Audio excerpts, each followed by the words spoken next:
Welcome everyone. Let's see if I can get the color a little bit darker here. All right, hi. We are going to make some ribs tonight. We have the oven heated already, preheated to 275. I am going to go with spare ribs because A, that's what I found at the store. Luckily they had something. And B, they have a little bit more meat, so I tend to prefer them. A lot of times you'll find at restaurants they make baby back ribs, and that's because they're consistent. And one person can eat an entire rack of ribs. It's about 50% bone to 50% meat. They weigh 2 to 2.5 pounds. Spare ribs can be all over the board because they are basically the bottom of the rib. And I'm going to show you right here. So here's the ribs I got. Fancy Farmer John spare ribs. So the spare ribs are, if you're thinking about the animal, the baby backs are up toward the head, the spare ribs are down toward the tail, and the spare ribs are really where the belly meets the ribs. So you're going to get all kinds of good fat. So the ribs kind of tail off here, and all of this is just pure meat here at the end of the ribs. So we'll open the package up. I'm going to bring this screen down so you can see what we're working with today. I'm going to get a platter as well to put this on.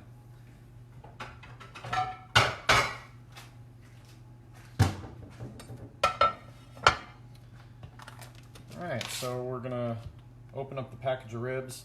No need to rinse on these guys, or at least I don't, because I'm actually trying to keep as much of this pork flavor as possible here and in.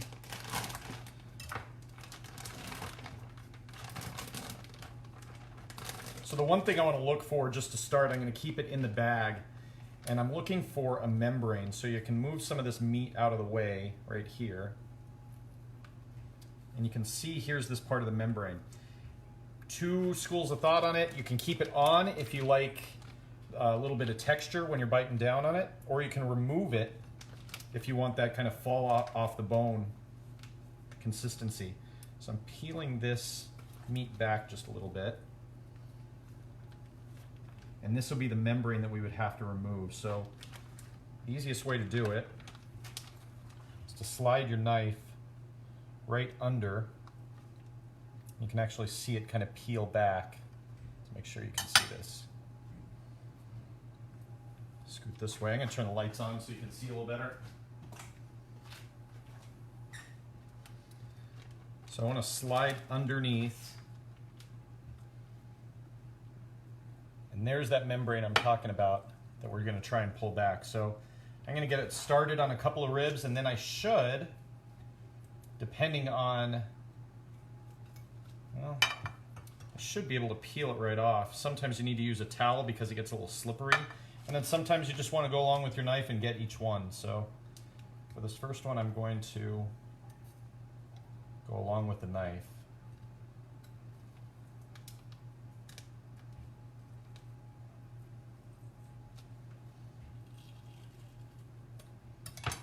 All right, so hopefully I can grab this one now. And so that's what we're trying to remove.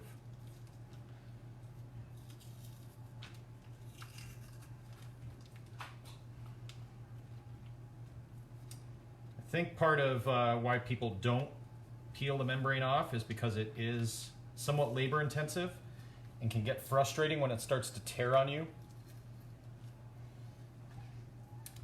But the reward is so good when you get that kind of fall off the bone. So this is the membrane that we've peeled off. We're going to keep going. Probably take about 5 minutes or so per rib. I like to start down here at the end where the bones are. Just easy to work it that way.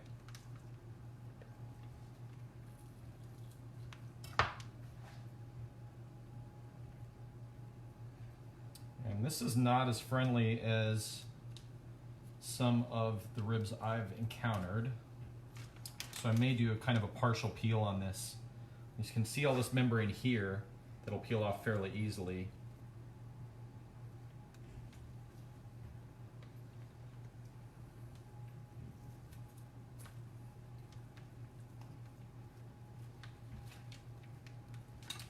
meat just kind of pulls right away from it.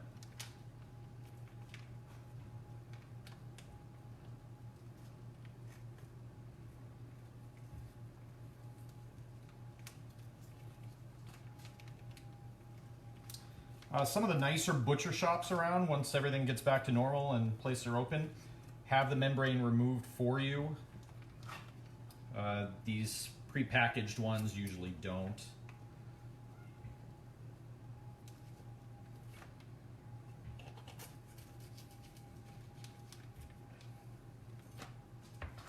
So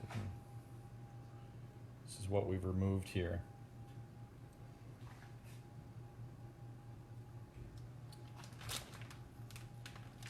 So I got a lot of it off here. I'm gonna try and get this last little bit. At this point, I'm gonna pull part of it out of the package so I can work with it a little easier.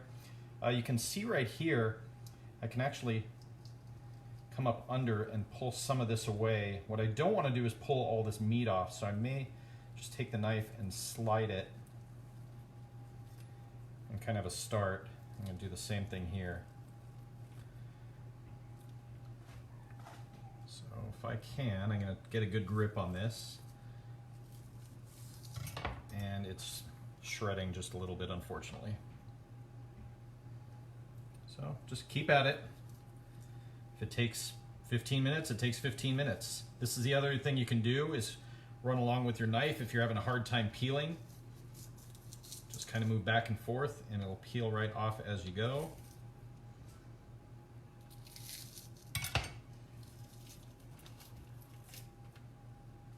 So I have some more of that membrane. You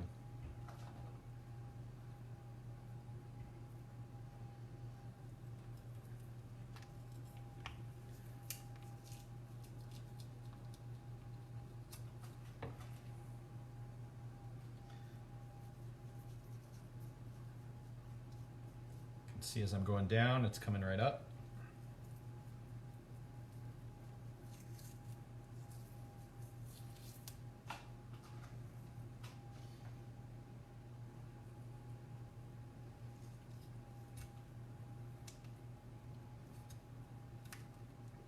So if you do choose to leave the membrane on, just know that when you're biting down into that rib, you're gonna have that little snap. The meat's probably never going to be that pull the bone right out and meat fall off the bone. I'm gonna grab a paper towel because my hands are a little slick. See if I can grab onto this with the towel.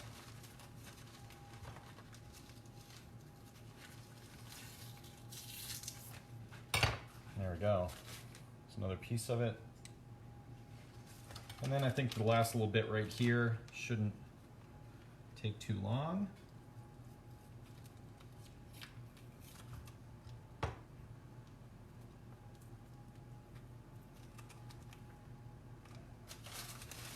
Try to grab it with that towel again because it's slick.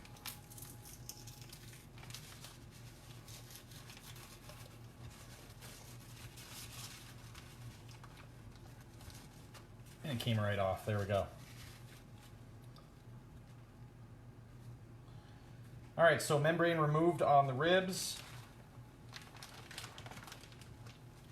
This is a giant rack here.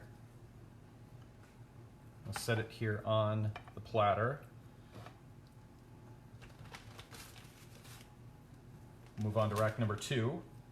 Each one of these racks with spare ribs will feed 2 to 3 people, depending on the size of them. Where the baby backs, typically, someone that's hungry can go through a rack pretty easily. There's just so much meat on this spare rib as opposed to the baby backs.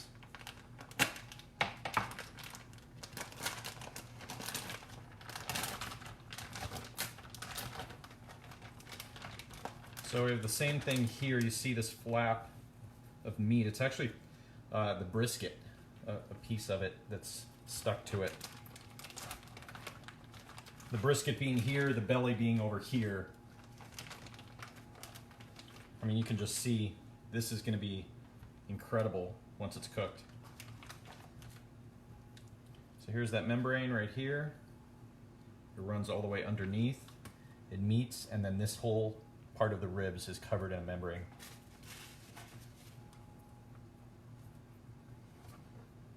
So here we go. This is going to be actually somewhat difficult to get started because of how the meat is attached here, so I may try and get to it from the other side or from this side here. Let's see.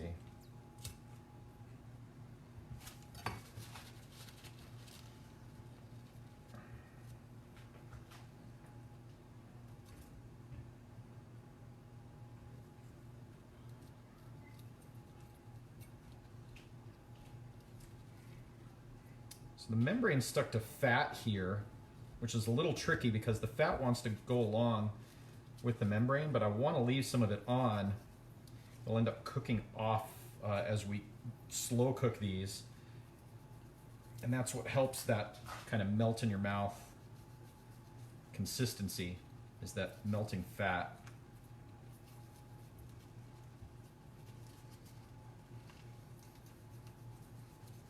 So you can see I'm just kind of pulling along the membrane, and then with the knife at an angle, it's almost completely sideways like this as I'm going along, just trying to, I'm almost slicing along the membrane as opposed to slicing along the meat or the fat.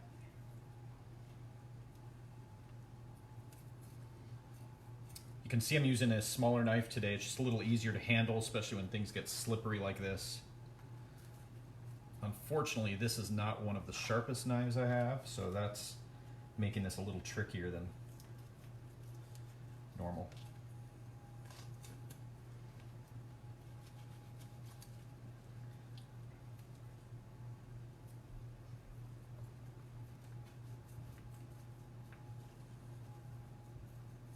All right, it's coming off now.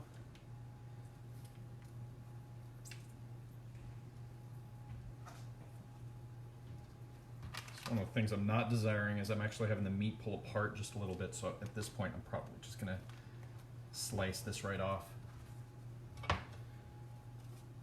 So it really would not have been very edible, very usable meat. All right, that's there. Now I'm going to get the membrane off of here. We'll get a dry rub going, and we'll get these in the oven. And try and go from the bone, which is my favorite spot to start. The problem is, at least on these, you see that they have started to peel back just a little bit from the bone. So I may find it up here today is a little bit easier. It is. So I'm going to grab it again with the paper towel, get a good grip, and see what I can get peeling with me.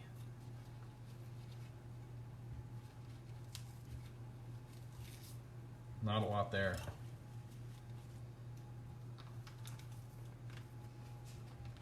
So next time you go to the restaurant and order yourself some ribs and they fall off the bone, understand all the labor that went into making them the way they are.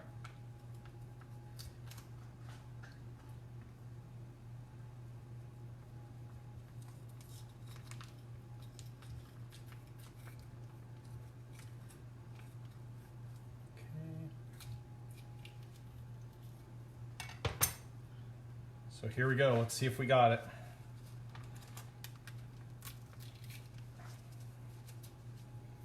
Crossing our fingers here.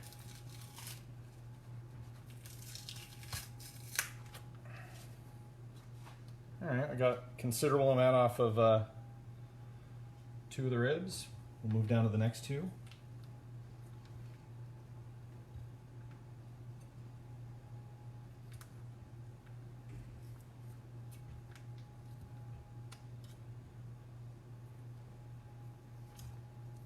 These are actually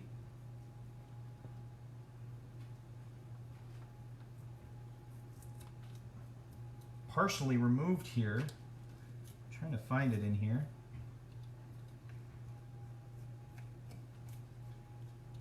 See if I can get it from this end.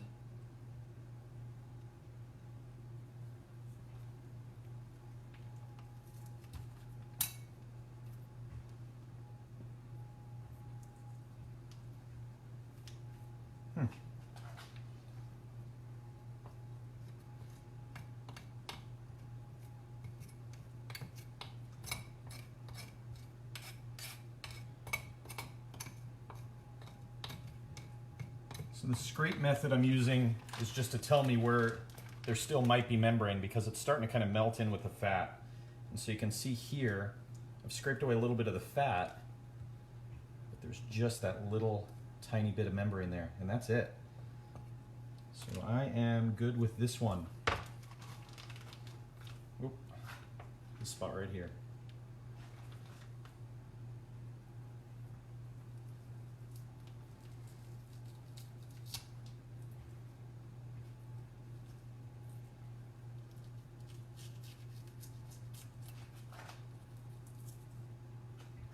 All right.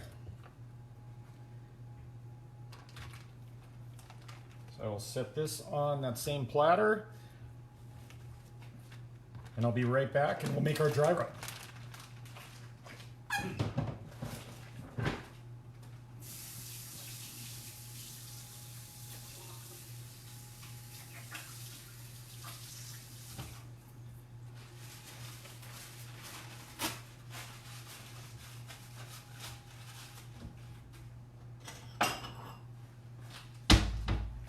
All right, a lot of things go into a dry rub, a lot of schools of thought, and it's kind of up to you on what flavor profile you want as the base of your ribs. Obviously the sauce is going to be that prevalent flavor at the end with the meat, but we kind of want to set the undertone here. So for this dry rub, I'm going to put a little bit of celery seed in, just to get a little vegetal flavor. I'd call that maybe a teaspoon for what we're doing here. Some chili powder. This will be a little bit more, probably more like 2 tablespoons. Some garlic powder. And on this, I'm probably going to throw in probably about two tablespoons. I'll end up mashing that down with my hands. A lot of salt. We have to make sure we salt our meat. So in here, I'll probably put a 1/4 cup or so, maybe a little more. And give it a dash of cayenne pepper. And some black pepper. Some people like to put sugar in their dry rubs. I tend not to, because it will burn, and all the sweetness that I'm going to get is going to come from the sauce that I'm making. So I'm going to get into this dry rub and mix it all together pretty well. Make sure that any of the little granules are broken down well.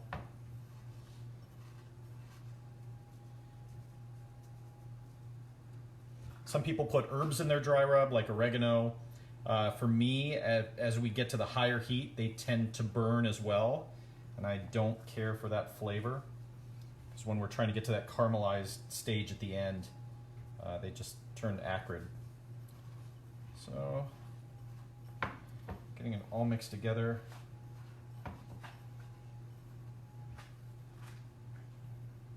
Here is where we are right now. I still have some little lumps right here.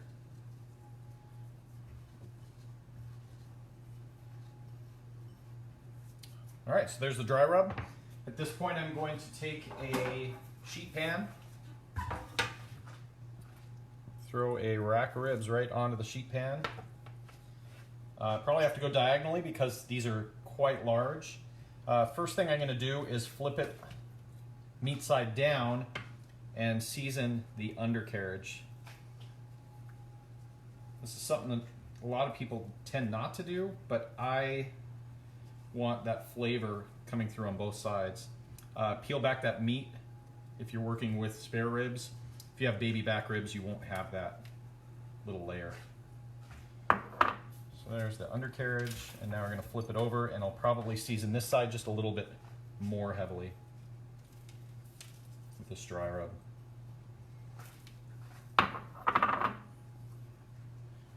All right, and I'm going to actually rub it into the meat.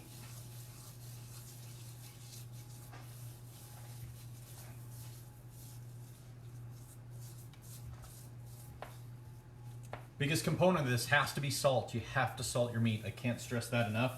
If you don't, you're going to end up with bland, boring ribs. So I have chili powder, celery seed, garlic powder, salt, pepper, a little bit of cayenne pepper, and that's it. It's a pretty simple rub here. If you have mustard seed, that's something that would be completely acceptable here. If you have cumin, that works as well with ribs. So I'm going to take this, I'm going to set it off to the side. I have no problem having messy hands right now because I'm going to get rack number 2 going.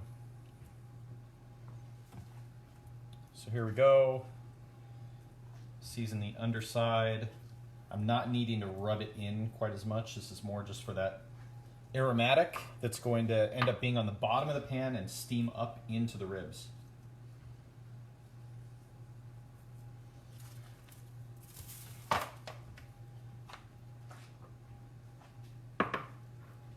It's a little heavier on the top. I want to incorporate it fully into every bite. So I will rub it in.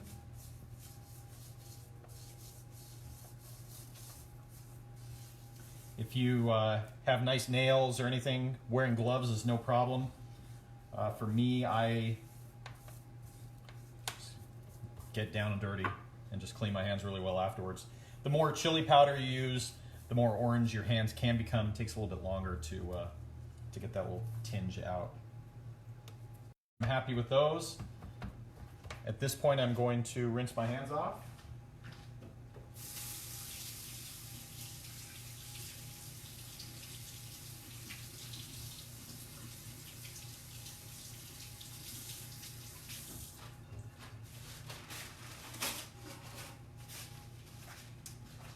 So now the secret weapon that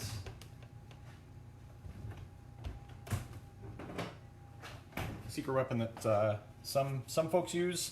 You may have heard of pouring Coke or Dr. Pepper on your ribs. Brown ale it's caramelized, it's malty, it's delicious. The alcohol cooks off, so that's no problem. I'm not pouring it on the ribs. I'm actually pouring it into the pan. Not pouring a ton of it, but just enough that it will steam and keep some liquid in here with the ribs. So that's on there. And take some foil, cover the ribs tightly. So I want to wrap that all the way around and make sure I'm getting a seal here, because I want that steam to stay in. Remember, that oven is preheated to 275.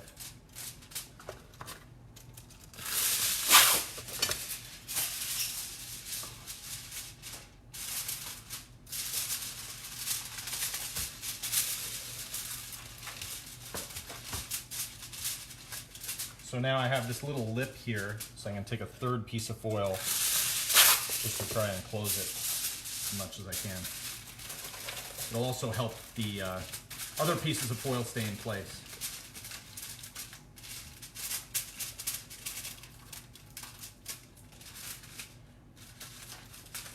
First rack's going in the oven.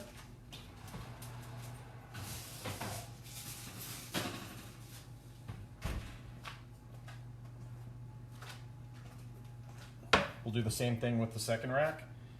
So I've used about a fifth of the bottle. This will be another fifth, so I'll be left here with about a half a bottle of beer, maybe a little less. And it's really awful, but it's 3:23 in the afternoon. Cheers. All right, so that brown ale is down in here. I have the dry rub on these spare ribs. I'm going to cover it with some foil. I'm going to get them in the oven. And then we have a couple more components to work on.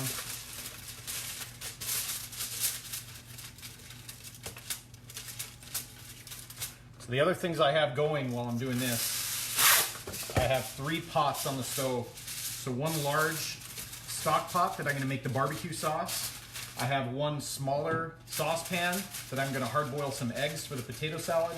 And then one medium-sized saucepan that I'm going to boil the potatoes for the potato salad. So the water's already going in the 2 saucepans.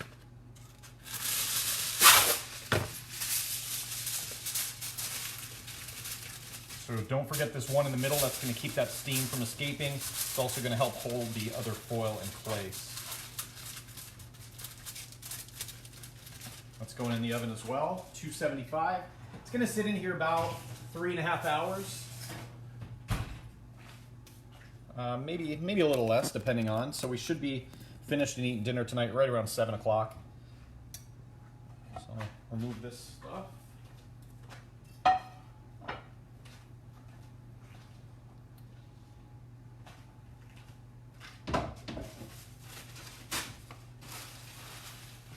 Wipe up any of the little pieces of that dry rub that may have fallen off the cutting board.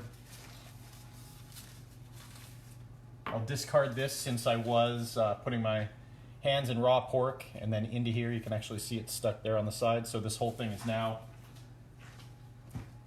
not going to be saved.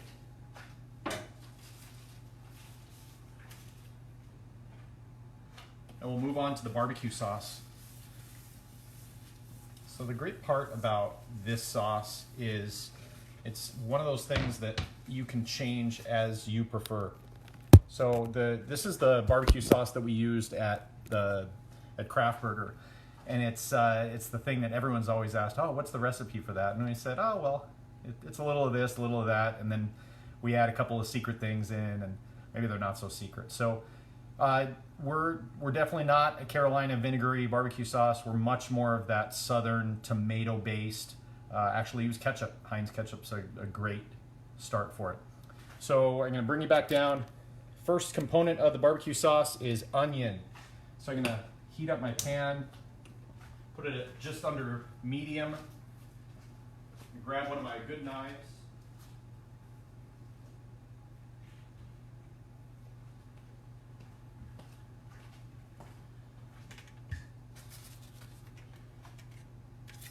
So this is going to end up getting pureed, so it doesn't need to be a super fine dice, but I do want to try and incorporate as much onion flavor into everything as possible. So it's going to be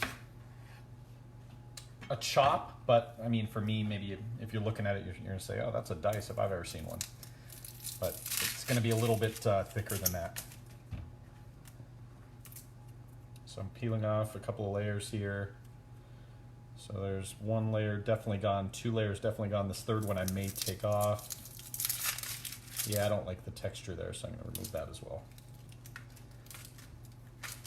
All right, so 1 onion is all we're going to use for this application. So I'm just going to go along a little different than I dice it. Dice it, if you remember, I go down the sides and I really get super small. I don't like that brown is still there, so let's take that off. So here I'm just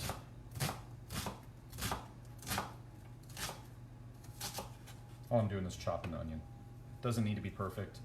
We're just trying to impart that flavor. I'm going to use a stick blender, or if you have a Vitamix or a regular blender at home, you can use that after we're all done. So once again, I'm just going to go down.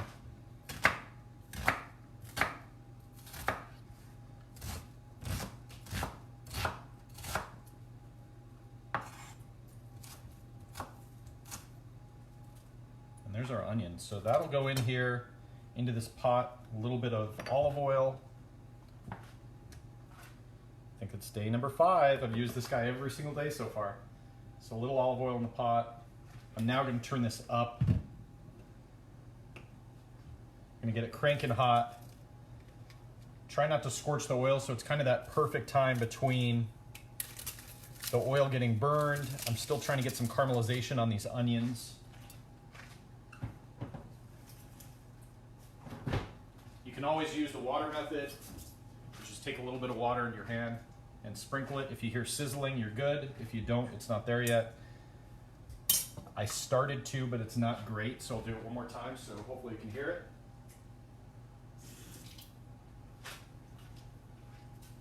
All right, now I just heard a little bit. Here's Susie. Barbecue sauce. Oh, right. And this barbecue sauce is completely vegetarian. You want me to just eat barbecue sauce with you? I don't know. Maybe you can do your chicken with barbecue sauce. Okay. All right, so I'm going to let these onions sit in here, start to steam a little bit. I'm going to grab some tomato paste. So for this, one onion, one of these 6-ounce cans is fine. If you have a larger can, I love to use 8 ounces of tomato paste, but I'll call this acceptable. And if I need to add a little more tomato flavor, I can always do so later. But I want to kind of caramelize this tomato paste along with the onions. So I know someone online had said, oh, you can do this and you can do the bottom and then you push it all through. The only problem is, unless you really have a clean can, a lot of that dust and dirt will get into your food, and I don't love that. So I'll just take a rubber spatula and my tomatoes. I'll give this one more stir. And here goes the tomato paste right in with these onions.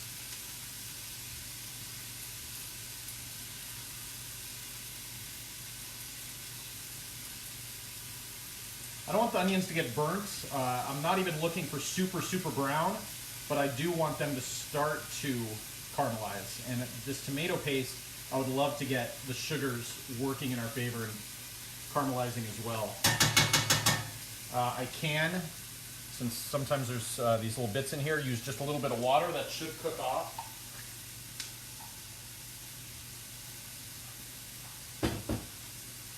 So I'm going to splash just a little bit of water in here. I like to use filtered water for any time I'm cooking rather than tap water.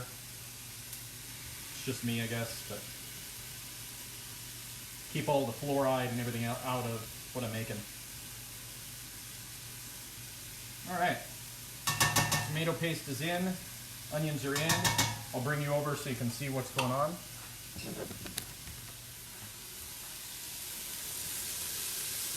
So it's just onions and tomato paste to start. The onions are starting to caramelize in some olive oil.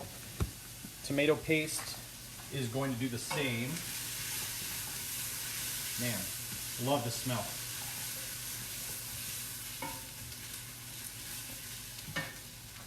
Let's bring it up at this point. All right, so this will go for probably about 2 or 3 more minutes, about 5 minutes in total. At that point, I'm going to put the other components of this barbecue sauce in, which are going to be ketchup, molasses, brown sugar. I'm going to put some chipotle in and some espresso, just to give it a little more depth. It's a really interesting barbecue sauce that has been extremely popular for all the years we were open at the restaurant. So those of you that are restaurant fans or craft burger fans, now you're getting to see how we make it. All right, so that's going. I'm going to turn this down to about medium. I'm going to get my measuring cup so we can do this at home. I usually just kind of eyeball it, but just so you can follow along, we'll try it this way.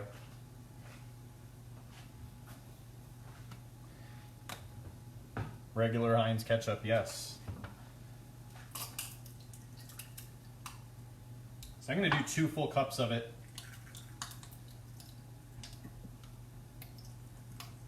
Usually we work out of these big, huge, called number 10 cans that are this big, so a little unusual for me working out of the squeeze bottle, but try it out. All right, so here's cup number 1. I'm going to use my rubber spatula to make sure that I'm not cheating myself on any of the ketchup that's in there. We'll do this again. So 1 6-ounce can of tomato paste, 2 cups of ketchup, 1 onion. That's all we've used so far.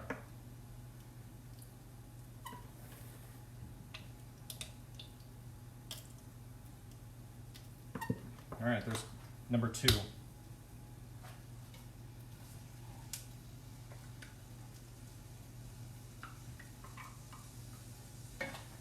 Use that rubber spat. We'll get the rest of it out of the measuring cup.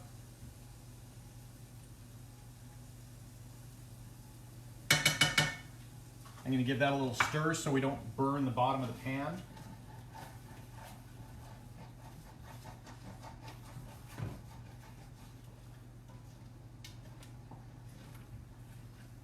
This already smells amazing, and I haven't even put the really special components in.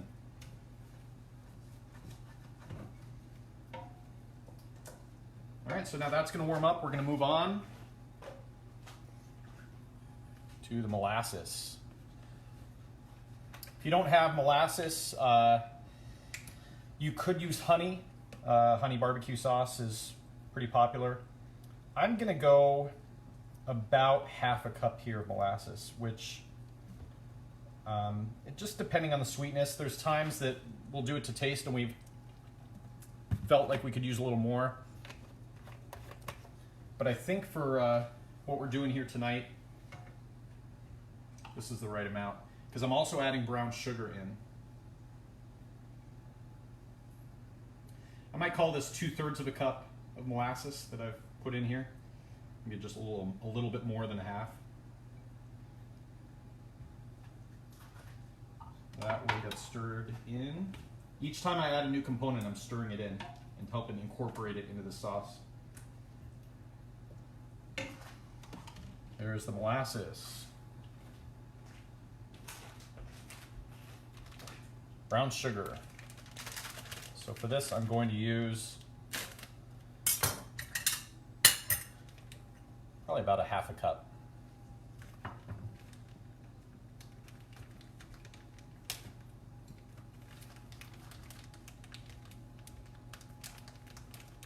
This is one of those things, if you like a sweeter sauce, you can always add more. If you don't like it so sweet, you don't have to add as much. There is no perfect science. It's just kind of what we've come up with that we felt was a good balance to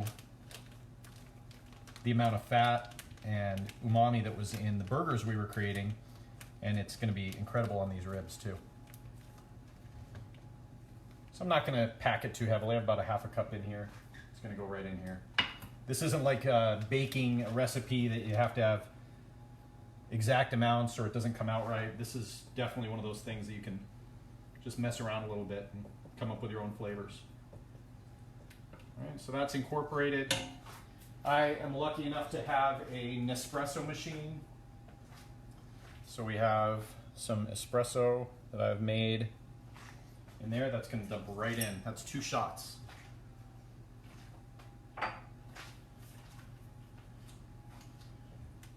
Stirring that in as well. And the reason I'm using such a big pot is because I'm going to be using a stick blender right into the pot, and it'll help keep all the splash that'll happen with the stick blender inside.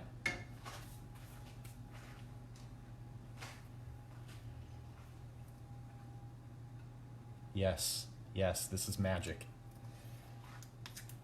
So for what we're doing, you can adjust your spice level based on your liking.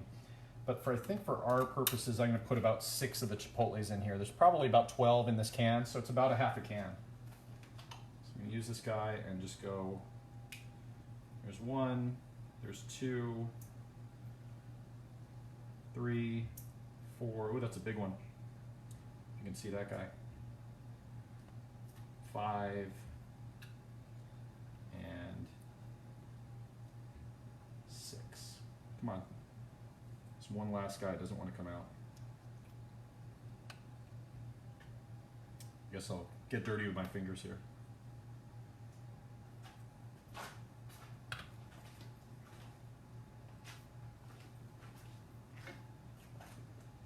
I'll also stir in a little apple cider vinegar. If you like it super tangy, you can add a little more. If you don't like it that tangy, you add a little less. But for this, I'm doing about a half a cup.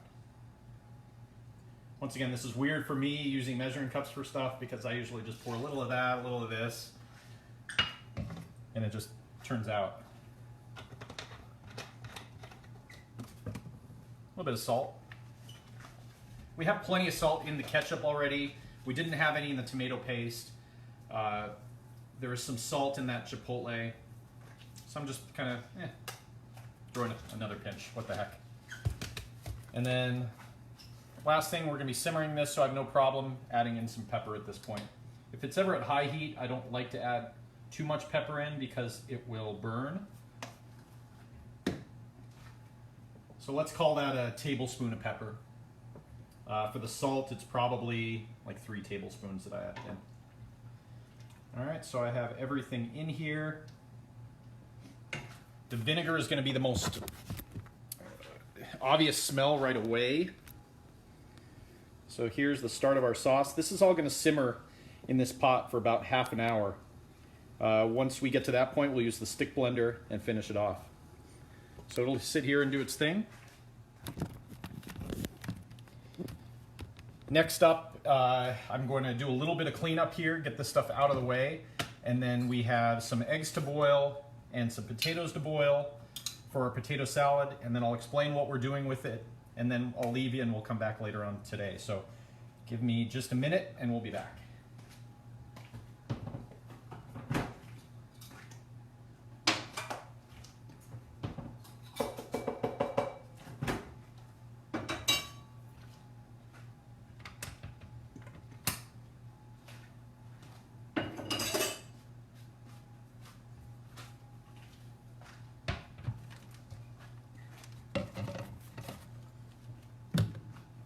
I'm lucky enough that I still do have some of this brown ale. Cheers.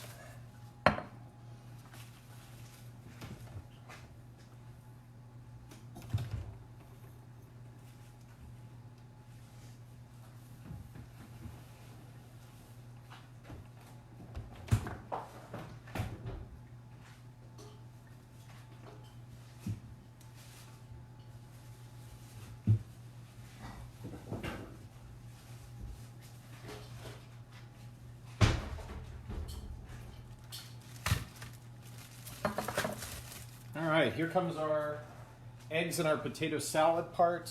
So there are 5 of us eating tonight, so I'm probably gonna throw like 3 eggs in for the potato salad. So I have this on a low simmer. These are cold eggs.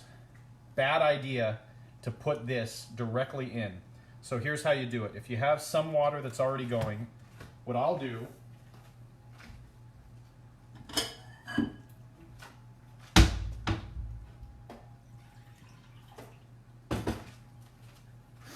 I'll take a bowl with some room temperature water. I'll put the eggs in because I'm trying to avoid them cracking when they hit the hot water. I'm going to slowly add, I'm basically tempering the water, a little bit of the hot water. Because I don't want to shock them too much. I'm going to continue.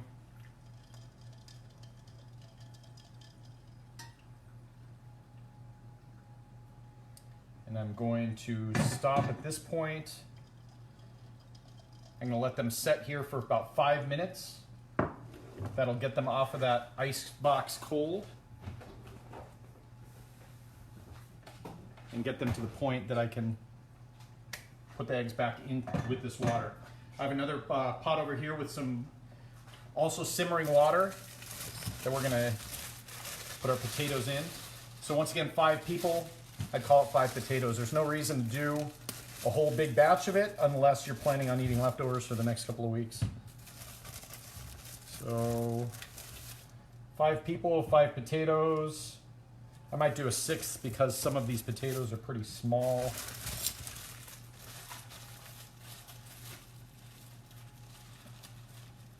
With this potato salad, I'm going to be putting celery, pickles, radishes, mayonnaise, vinegar. I may put some Greek yogurt in to cut the fat down a little bit from all the mayonnaise. A little onion will go in there. Definitely salt and pepper.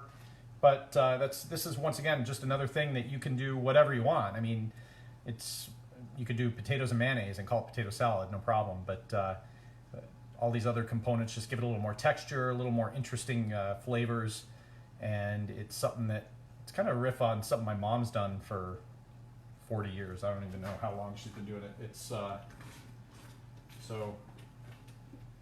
thank you, Mom, for teaching me this one. Making sure I give this barbecue sauce a stir so it's not scorching on the bottom. I have it down at low.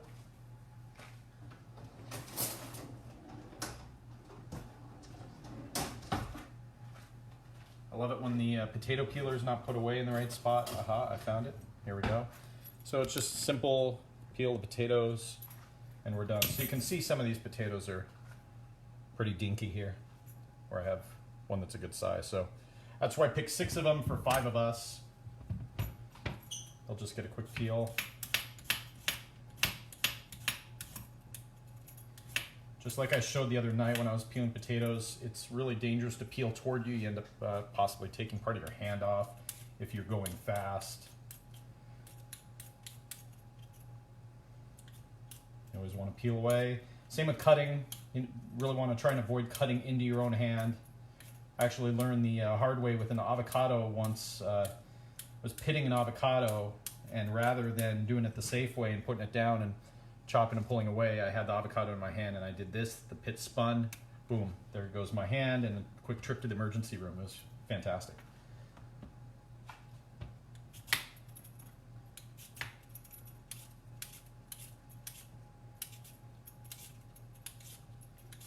So for potato salad, it's kind of a rustic dish anyway. I'm not going to spend a whole ton of time like eyeing out the little bits like I did with the mashed potatoes the other night. These, I call it character, and I'll leave them in.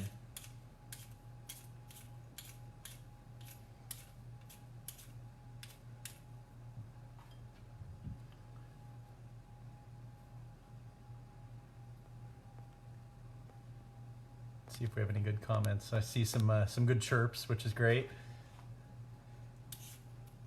All right, I know that we have 4 different states watching right now, so that's pretty neat to see.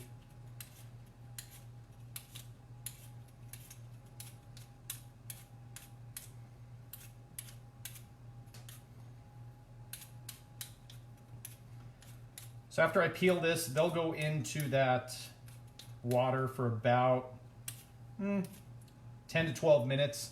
I don't want them to get completely mushy. I just want to make sure that they cook through. I'm not going to put the water to complete boil. It's going to be more to just over a simmer. After that, I'll pull it down, pull the potatoes off the water. I'll throw them immediately into an ice bath to stop the cooking because I don't want them to turn into mashed potatoes. I'll do the same thing with the eggs. I'll throw them immediately into an ice bath because I want to keep them from getting too overcooked. The eggs will stay in for about 10 minutes in the water. A soft boil egg is usually 6 minutes. A lot of people say 9 minutes for that harder boiled egg, but I want to make sure that the yolk is completely cooked and not runny at all, since for the application we have today, normally I'm a huge fan of a soft boiled egg though. Just that and some toast and some salt, and that's breakfast. All right, almost there.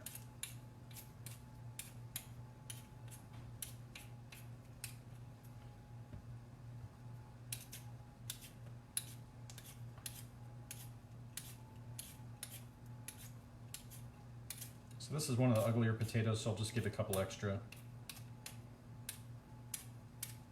passes with the peeler.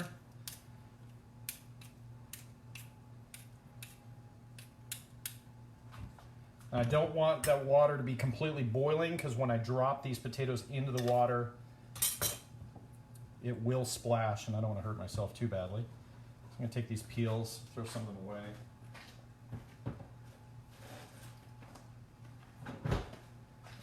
All right, I'll move these off to the side.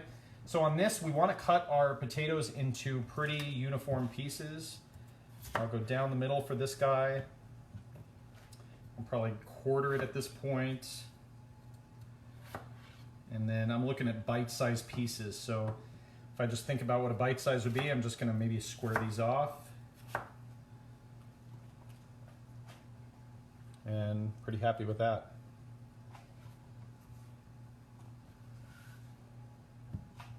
So same thing, I'm going to go in half. I'm going to quarter it. And then we're going to go what I'd call bite size. I want to even these up.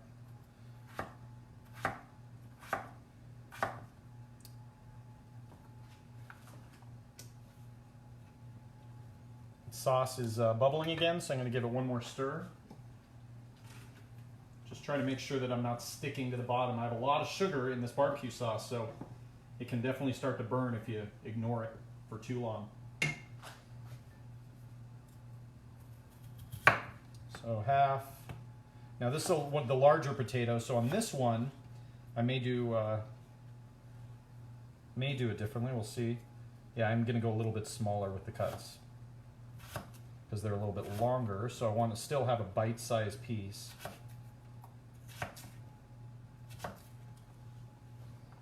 Also want them to cook evenly.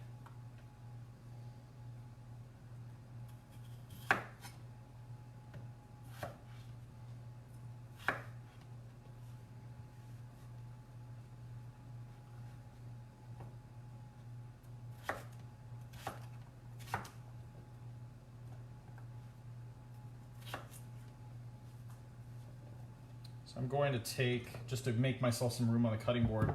Normally I'd go into a bowl, but at this point I'm just going to go straight into the water because I know that I'm going to be done with these potatoes in the next 30 seconds or so. So those went in the water, and then I'm going to quickly finish these off.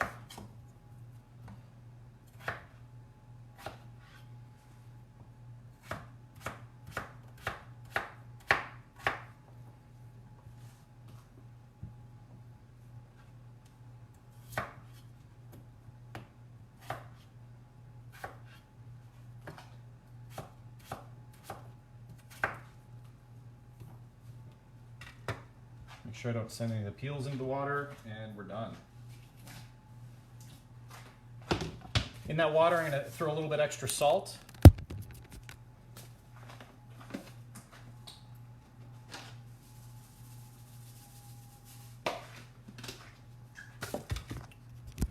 Those eggs have been sitting in this bowl with, I started with some room temperature water, and now I think it's ready to all go in. So I'm bringing this water down a little bit, and 3 eggs go in. They'll be in. I'm going to turn the temperature up on both the potatoes and the eggs from that simmer to about medium. Eggs are going to take about 10 minutes is what we're going with, and the potatoes will take probably about 12. Barbecue sauce is going here, probably has another 10 minutes or so. I'll hit it with that immersion blender that I showed you the other day. So the stick blender will go right into the pot, and we'll make a sauce out of it. All the rest of the components for the potato salad and the coleslaw we'll do later on tonight before we're plating. So the ribs in the oven, and now we get to hang out and cheers. We'll see you later.